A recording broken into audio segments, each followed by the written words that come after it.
Hi friends, Telangana రాష్ట్ర ప్రజలందరికీ ఆదర్పే శుభవార్త. కొత్త ఆసరా చేత పెన్షన్లు భారీగా అయితే పెంచారు. మరి ఇప్పటి వరకు కూడా ఈ నెల అంటున్నారు ఇచ్చేది ఉందా లేదా అనేసి, మరి ఆ నెల అంటున్నారు మరి ఇచ్చేది ఉందా లేదా అనేసి ప్రతి ఒక్కరు కూడా అడుగుతున్నారండి. ప్రతి ఒక్కరు కూడా ఇన్ఫర్మేషన్ అనేది క్లారిటీగా అయితే చెప్తాను. స్కిప్ చేయకుండా అయితే వీడియో అయితే చూస్తేనే మీకు అయితే అర్థమవుతుంది.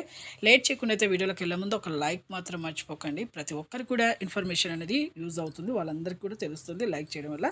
లేట్ చేయకుండా అయితే వీడియోలోకి అయితే వెళ్ళిపోదాం. పాత వారికైనా కొత్త వారికైనా, వృద్ధులకి, వితంతులకి, ఒంటరి మహిళలకు 4,000, వికలాంగులకు 6,000, హెచ్ఐబీడీ, చేనేత, మగ్గం కార్మికులకు 4,000, డయాలసిస్ వారికి కూడా 4,000 అని ఈకేవైసీ ఎంపీసీఐ లింక్ అయితే చేసుకోవాలి.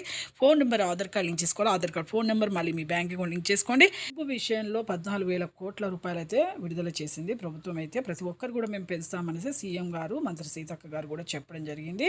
ప్రతి ఒక్కరు కూడా మేము పెంచుతాము, కాకపోతే కొంచెం అమౌంట్ అనేది తక్కువ పడ్డది కాబట్టి ఆర్థిక ఇబ్బందుల వల్ల లేట్ అవుతుంది మాకు, కాబట్టి మీకు కొంచెం లేట్ అవుతుంది పెంపు విషయంలో అనేసి కూడా చెప్పడం జరిగింది. ఇక కొత్త పెన్షన్లు కూడా మంజూరు చేసే విషయంలో కూడా కొద్దిగా లేట్ అవుతుంది అనేది చెప్పడం జరిగిందని, ఖచ్చితంగా అయితే పెంచుతాము చెప్పడం జరిగింది.